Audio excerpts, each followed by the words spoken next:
जय भीम, मैं उमेश करुणा और आप देख रहे बहुजन हलचल।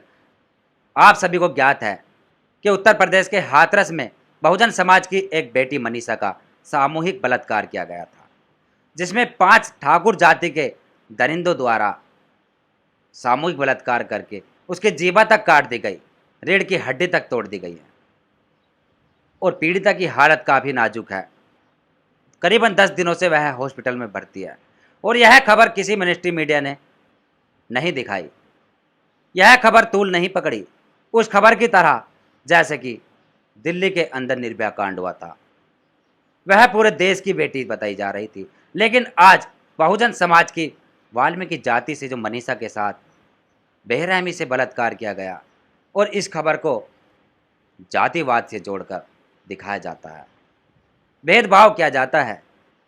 और यही खबर यदि किसी सवर्ण समाज की बेटी के साथ होती है घटना, तो इस खबर को सभी चैनलों पर दिखाया जाता, राष्ट्रीय मुद्दा बना दिया जाता, धरने प्रदर्शन होते और जो महिलाएं संगठन आज दुहाई देती है महिला के सम्मान की और वह भी आगे आती, सड़कों पर कैंडल मार्च निकालती, जो हमने देखा था।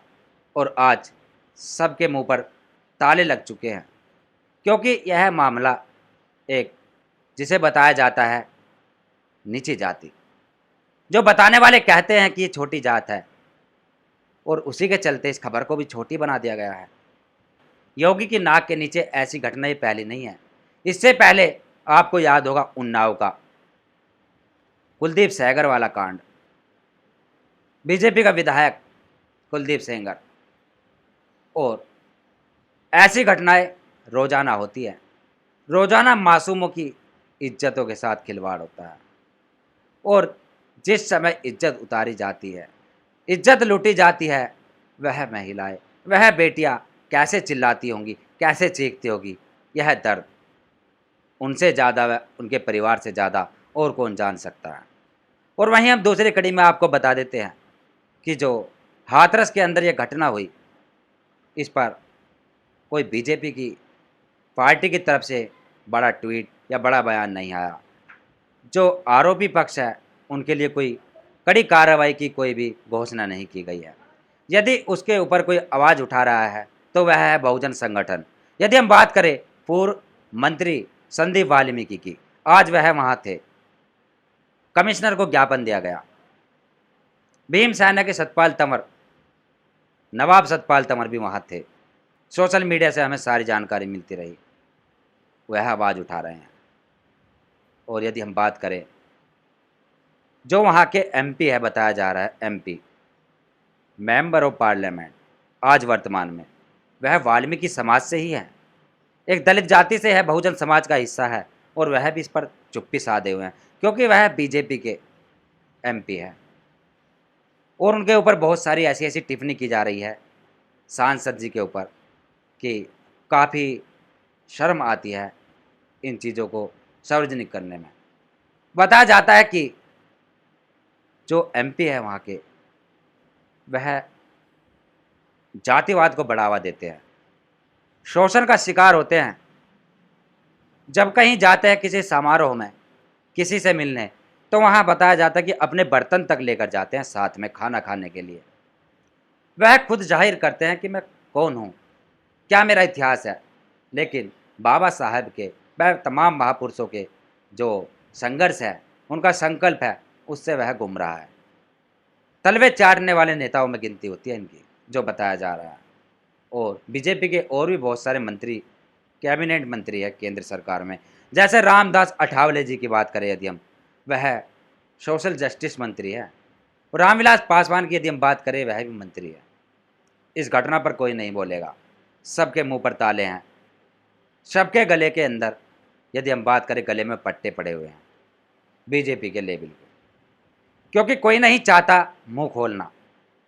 यदि मुंह खोलेंगे तो उनकी अहमियत घट जाएगी और पार्टी से उनकी हो सकता है अहमियत ख़त्म हो जाए, पद चला जाए, इसलिए वह नहीं बोलते।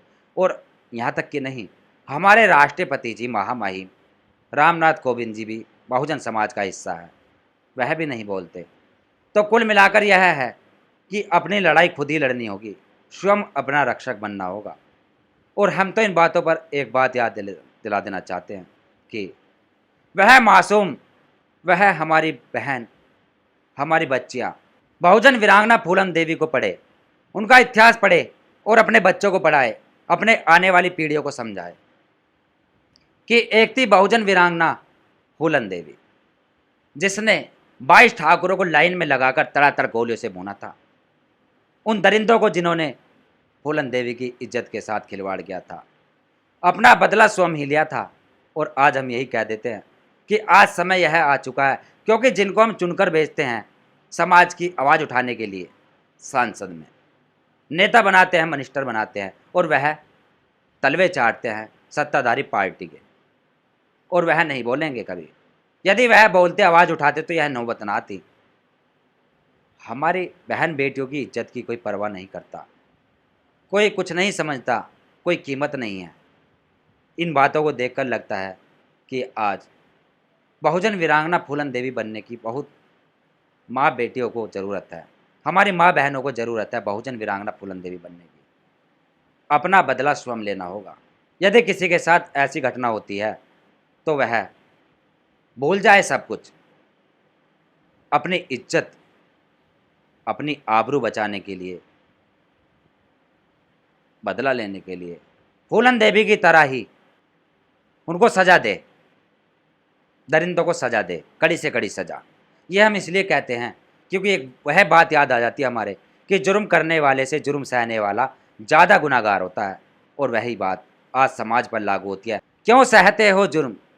यदि जुर्म सहते हो तो फिर सहते रहो, और कोई अंत नहीं होता है जुर्म सहने वालों का। वह जुर्म सहते ही रहेंगे अंतिम क्षण तक।